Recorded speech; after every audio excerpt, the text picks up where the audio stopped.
Baik,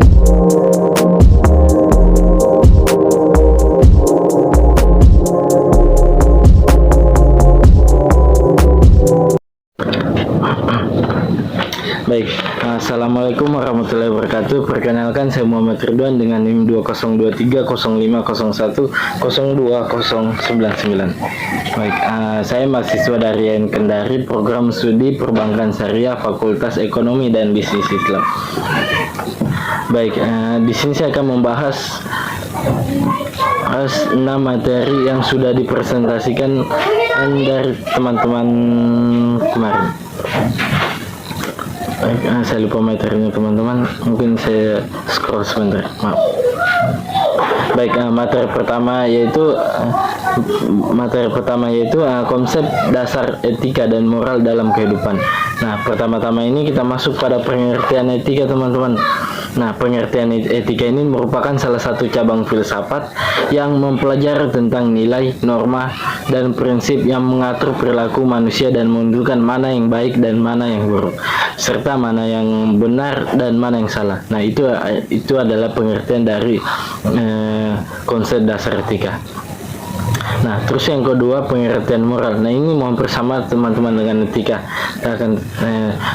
Moral ini merupakan konsep yang berkaitan dengan nilai-nilai baik dan buruk yang dijadikan dengan pedoman oleh manusia dalam berperilaku dalam kehidupan sehari-hari. Nah, tahu nggak teman-teman perbedaannya etika dan moral? Baik, perbedaan etika dan moral ini merupakan dua istilah yang sering digunakan secara bersamaan dan dianggap memiliki arti yang sama, padahal itu keduanya memiliki perbedaan.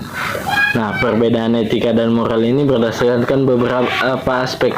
Yang pertama, berdasarkan sumber.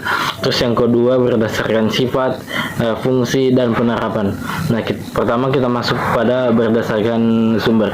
Nah, kenapa bisa dikatakan berdasarkan sumber? Karena perbedaan etika dan moral ini kita dapat dilihat dari sumbernya. Karena etika itu berasal dari pemikiran filsafat dan akal manusia yang membahas tentang nilai dan norma secara rasional dan kritis, itu teman-teman.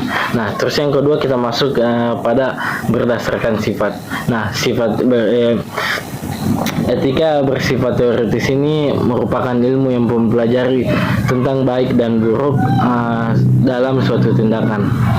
Terus yang kedua, berdasarkan fungsi. Nah, berdasarkan fungsi ini sebagai ilmu yang menganalisis dan mengkaji nilai moral secara kritis, serta menjadi dasar dalam pengambilan keputusan yang berkaitan dengan tindakan manusia. Terus yang kita masuk pada berdasarkan fungsi. Fungsi udah ya, Kak? Oh, yang terakhir, berdasarkan penerapan. Nah, penerapan ini, etika ini lebih banyak digunakan dalam dunia pendidikan maupun filsafat dan dunia profesional, kayak seperti etika profesi, kode etik, dan kode etik pekerjaan, serta etika bisnis, etika kedokteran, dan lain sebagainya. Nah, sedangkan moral ini lebih banyak diterapkan dalam kehidupan sehari-hari, seperti sopan santun, kejujuran, tanggung jawab, untuk menghormati orang tua, menghargai orang lain, dan membantu sesama. Nah, selanjutnya kita masuk pada konsep dasar etika dalam kehidupan profesional. Nah, di sini bisa didengarkan teman-teman, karena kita masuk pada kehidupan profesional. Pas teman-teman udah belum pada tahu kan? Maaf ya teman-teman, suaranya sedikit mengganggu. Nah, dalam kehidupan profesional ini,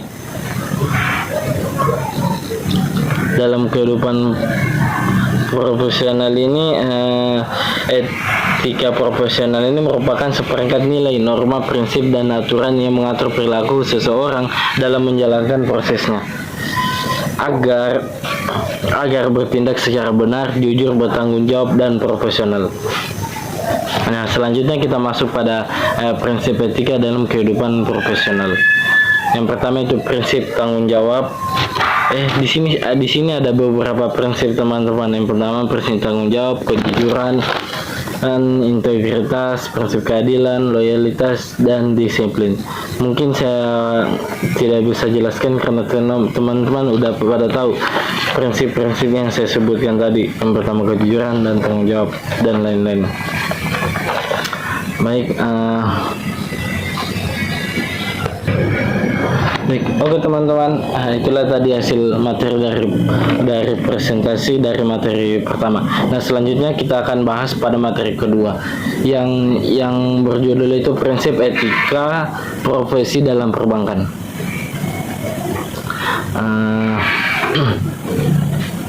Nah, teman-teman pasti pada banyak yang bertanyakan apa yang dimaksud dengan prinsip etika profesi dalam perbankan. Nah, di sini saya akan jelaskan. Nah, prinsip etika profesi dalam perbankan adalah seperangkat nilai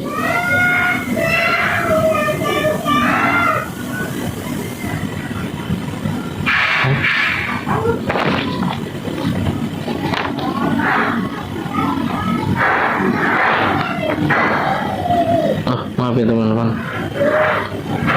Baik, saya ulang. Nah, prinsip etika profesi dalam perbankan adalah ini seperangkat nilai, norma, dan pedoman perilaku yang harus dipatuhi oleh individu yang bekerja di sektor perbankan dalam menjalankan tugas dan tanggung jawabnya. Nah, prinsip ini bertujuan untuk menjaga integritas, kepercayaan publik, serta stabilitas sistem keuangan secara keseluruhan. Nah, baik, ya, pertama saya akan membahas prinsip integritas. Sama dengan kelompok satu. Oh, enggak apa-apa teman. Sini saya akan membahas karena tadi itu saya sebutkan. Baik, pertama itu prinsip integritas. Nah, prinsip integritas ini merupakan dasar utama dalam etika profesi perbankan. Setiap pegawai bank yang harus memiliki kejujuran dan konsistensi antara perkataan dan tindakan. Yang kedua, prinsip objektif. Nah, objektif ini harus mengharuskan pegawai bank untuk bersikap adil, tidak memihak, dan bebas dari konflik. Dan yang ketiga, kerahasiaan. Nah, dalam menjaga kerahasiaan data nasabah adalah kewajiban mutlak. Informasi mengenai rekening, transaksi maupun data pribadi nasabah tidak boleh disebarluaskan tanpa izin teman-teman. Nah, yang ketiga ada yang namanya prinsip akuntabilitas. Nah, prinsip akuntabilitas ini berarti setiap tindakan dan kepatuhan yang diambil harus dapat dipertanggungjawabkan secara transparan. Terus kita masuk pada bagian C. Mengapa penerapan prinsip etika profesi yang sangat penting dalam menjaga kepercayaan terhadap bank?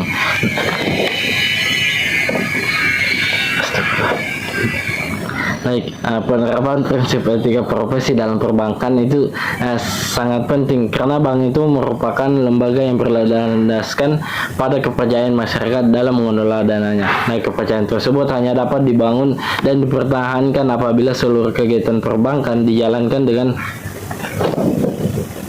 teman-teman kecoa.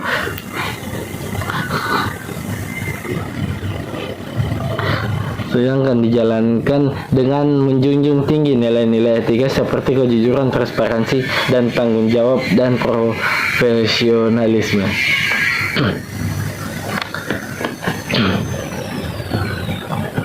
Nah, selanjutnya kita masuk pada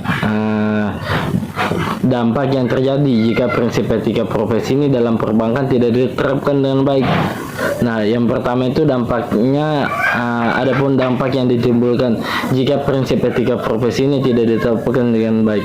Yang pertama itu menurunnya kepercayaan masyarakat terhadap bank secara signifikan. Karena mengapa? Kepercayaan itu merupakan fondasi utama dalam dunia perbankan. Ketika bank tidak menjalankan prinsip etika seperti kejujuran, transparansi, dan tanggung jawab, maka nasabah akan merasa tidak aman dalam menyimpan dananya. Begitulah teman-teman.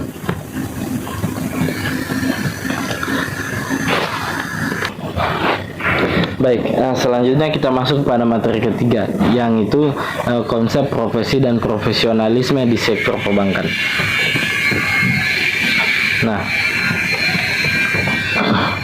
Nah, pertama itu kita masuk pada konsep profesi. Nah, profesi ini tidak dapat dipahami hanya sebagai aktivitas untuk mencari nafkah, tapi di dalamnya itu melekat seperangkat syarat yang membedakannya dari pekerjaan biasa, yaitu adanya keahlian khusus yang diperoleh melalui pendidikan formal, pelatihan terstruktur, pengalaman praktik, serta pengakuan dari lembaga yang berwenang.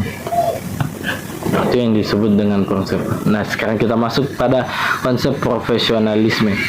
Nah, konsep profesionalisme ini terlihat dari cara seseorang menjalankan pekerjaan sehari-hari. Ia tidak hanya diukur dari kemampuan teknis, tetapi juga dari sikap kerja, kedisiplinan, kejujuran, serta konsistensi dalam mematuhi aturan yang berlaku. Nah, selanjutnya kita masuk pada prinsip kehati-hatian. Sebelumnya di sini saya akan bertanya kepada teman-teman, tahu nggak apa prinsip kehati-hatian dalam dunia perbankan? Baik, di sini saya akan menjelaskan sedikit terkait prinsip kehati-hatian. Nah, dalam dunia perbankan itu sangat erat kaitannya dengan prinsip kehati-hatian. Setiap keputusan yang diambil oleh bank tidak boleh didasarkan pada pertimbangan keuntungan semata, tetapi juga harus memperhitungkan risiko, kecukupan modal, serta dampaknya terhadap stabilitas lembaga dan kepercayaan masyarakat. Jadi teman-teman, kalau di dalam perbankan itu harus hati-hati, misalnya dalam untuk mengelola dana masyarakat begitu.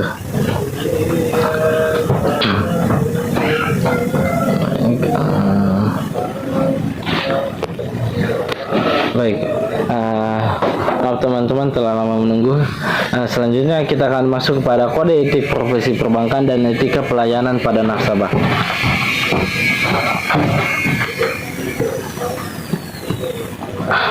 Nah, di sini saya akan jelaskan sedikit terkait pengertian kode etik profesi dalam dunia perbankan. Nah, kode etik perbankan adalah suatu sistem norma, aturan, dan nilai luhur yang mengatur perilaku, tindakan, dan sikap para pelaku usaha perbankan, baik individu maupun institusi, dalam menjalankan profesinya.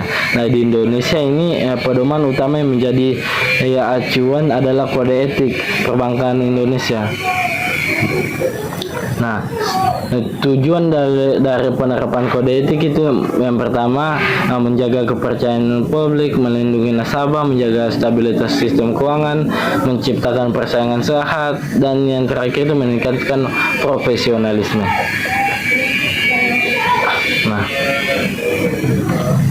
Nah, selanjutnya kita masuk pada etika pelayanan pada nasabah. Dalam industri dunia perbankan itu produk keuangan bersifat homogen atau bisa disebut dengan relatif sama antar bank. Oleh karena itu kualitas pelayanan menjadi faktor utama yang membedakan suatu bank dengan bank lainnya dan menjadi loyalitas nasabah. Nah, sini saya akan jelaskan sedikit pengertian etika pelayanan. Etika pelayanan adalah norma atau prinsip dan standar perilaku yang harus ditetapkan oleh petugas bank. Yang disebutkan itu ada teller, customer service, marketing, dan satpam dalam berinteraksi dengan nasabah. Gitu. Nah, selanjutnya kita masuk pada hubungan kode etik dan pelayanan nasabah. Nah, kode etik dan pelayanan nasabah ini merupakan dua isi yang tidak dapat dipisahkan dalam industri perbankan. Jika pelayanan adalah wajah depan bank yang terlihat oleh nasabah, maka kode etik adalah fondasi moral yang menopang wajah tersebut. Tanpa kode etik, pelayanan yang ramah sekalipun dapat berubah menjadi praktik manipulatif yang merugikan nasabah. Di sini ada beberapa penting yang harus dibahas. Yang pertama itu kode etik sebagai dasar pelayanan. Nah, kode etik ini berfungsi sebagai landasan filosofis dan operasional dalam merumuskan standar pelayanan. Artinya setiap prosedur pelayanan harus berakar pada nilai-nilai etika yang ditetapkannya. Dan yang kedua, meningkatkan kepercayaan nasabah. karena hubungannya dengan pelayanan itu yang pertama konsistensi, transparansi, dan pelindungan. Nah, konsistensi ini ketika nasabah merasakan bahwa setiap petugas bank berlaku jujur, menepati janji, dan menjaga keberhasilan data, maka terbangun keyakinan bahwa bank tersebut dapat diandalkan, gitu teman-teman. Dan yang transparansi, kode etik ini menuntut keterbukaan informasi dalam pelayanan ini. Berarti petugas pelayanan secara jujur risiko, biaya tersembunyi, dan konsekuensi transaksi nasabah yang merasa tidak dijebak akan memiliki rasa percaya yang tinggi. Dan yang terakhir, perlindungan. Nah, nasabah ini percaya bahwa bank akan melindungi dana dan data pribadinya. Pelayanan yang menerapkan prinsip kerahasiaan bank tanpa kebocoran data itu memperkuat kepercayaan tersebut, teman-teman. Baik, teman-teman. Nah, selanjutnya kita masuk kepada materi terakhir, yaitu etika dalam pengelolaan keuangan dan transaksi perbankan. Baiknya kita langsung masuk saja ke pembahasannya. Nah, konsep etika dalam pengelolaan keuangan pada perbankan syariah ini, etika dalam pengelolaan keuangan dan transaksi perbankan syariah ini memiliki posisi yang sangat strategis dalam menjaga keberlangsungan sistem keuangan yang berbasis pada prinsip-prinsip Islam. Nah, secara amanah itu aspek kejujuran juga menjadi bagian penting dalam konsep etika. Kejujuran dalam perbankan syariah ini mencakup transparansi dan penyampaian informasi kepada nasabah, teman-teman.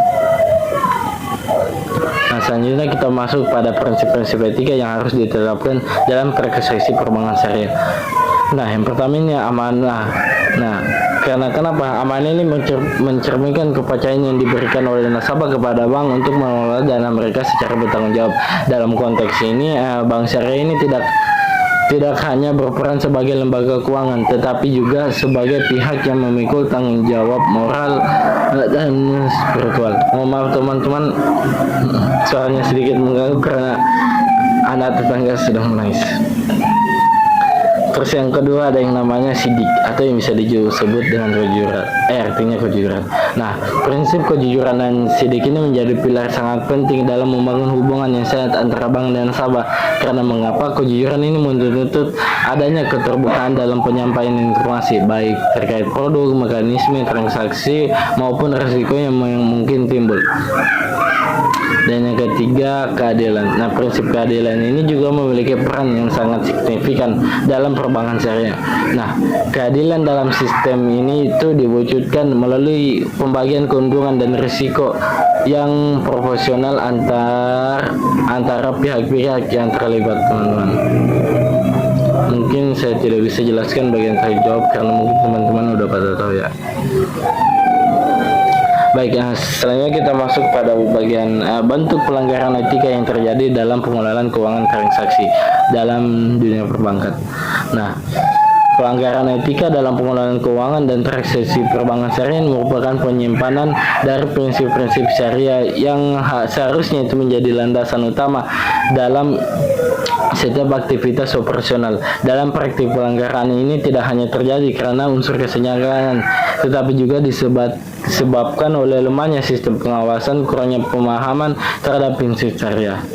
Yang pertama itu ada kurangnya transparansi, yang kedua manipulasi laporan keuangan, yang ketiga penyalahgunaan dana nasabah, dan yang keempat penerapan akad yang tidak sesuai, dan kelima ketidakadilan, dan keenam pelayanan yang tidak etis, dan yang terakhir itu korupsi, solusi, dan nepotisme.